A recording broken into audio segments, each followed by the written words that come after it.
This review is best with headphones on. There are a few things that are quite essential for filmmaking. One of them is good audio. The Zoom H1n is a very powerful little recorder, perfect for many use cases. And I think this might be the best value option for everyone starting out with serious audio work. This is H. Miller, and in this review I'll take a further look into the Zoom H1n and figure out who this recorder is for and if it is any good in 2022. The Zoom H1n feels like a fragile piece of plastic. It creaks and squeaks, and as you probably have noticed, I have taped over the volume button. This recorder feels a lot more cheap than the audio quality it produces. I am a little bit worried about the long-term wear on the screw hole at the bottom, which is made out of plastic. I assemble and disassemble it a lot when packing along for recording, and I'm always worried about tightening the screws too much and damage the screw hole. I really hope an eventual next generation will fix this. As you have noticed, I taped the volume buttons on the recorder. This is due to the buttons sitting quite loosely and they make audible sounds while moving the recorder around.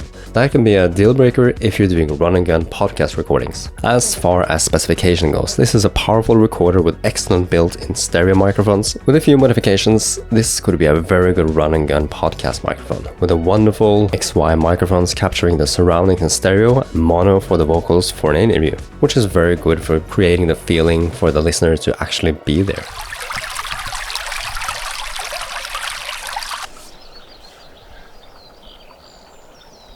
This is a comparison between the A7S III, my Note 10 and the Zoom H1 while the train is passing. I've set the limiter to on.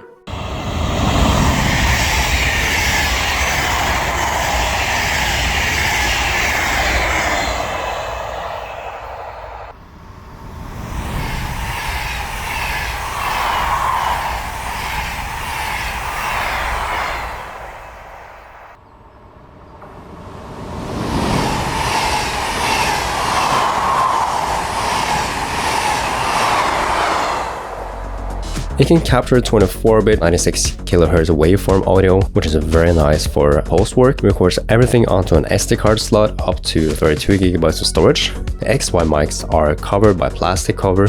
I use the recorder primarily as a voiceover microphone for YouTube, but I also do run and gun podcast freelance work. If you would like to record a walk and talk podcast, you have the option with something like the Røde Wireless Go II. Just be careful about the sensitivity for digital noise.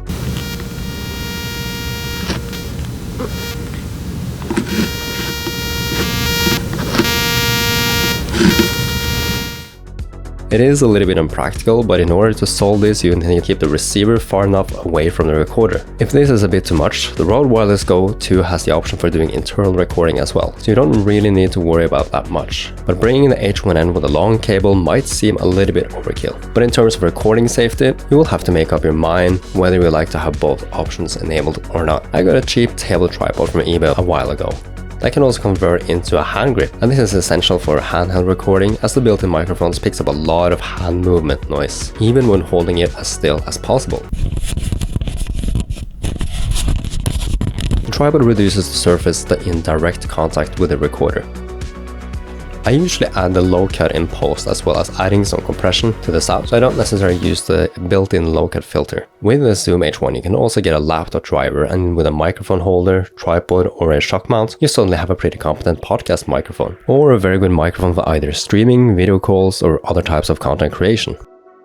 As a YouTuber, I need something that I can always bring with me and do recording as well as part of my editing workflow. I did purchase the extra accessory kit though, as the XY mics are very sensitive to audio, and with it on, it takes away the worst wind noise, either from moving the recorder around or breathing directly onto the microphone. You can also get a few more windproof dead cats out there for getting more flexibility in windy conditions. As a rule of thumb, I always keep a spare pair of batteries, and for longer static recordings I connect it to an external power source, either with a power bank or a wall adapter.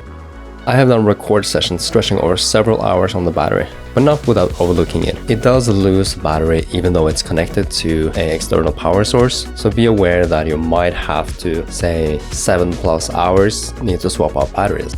The Zoom H1n is a small and powerful tool for everyone getting into serious audio work, and it nails the essentials and adds a lot of flexibility in terms of variety of use cases it can handle. And this is one of its major strengths. If you do want to expand and explore different kinds of audio work, this will help you out. But the H1n does not come without its shortcomings, and especially in terms of build quality, you will really feel that you get what you pay for. Or maybe, even though the audio is excellent from the XY mix and you can attach an external microphone, the recorder being sensitive to electronic static noise from both digital audio receivers as well as cellular band noise are one of the major setbacks of this recorder. If you're going to do run and gun work, you are more or less required to get a windshield for the mix, an external hand grip for removing the hand noise. And there are the volume buttons making noise as well.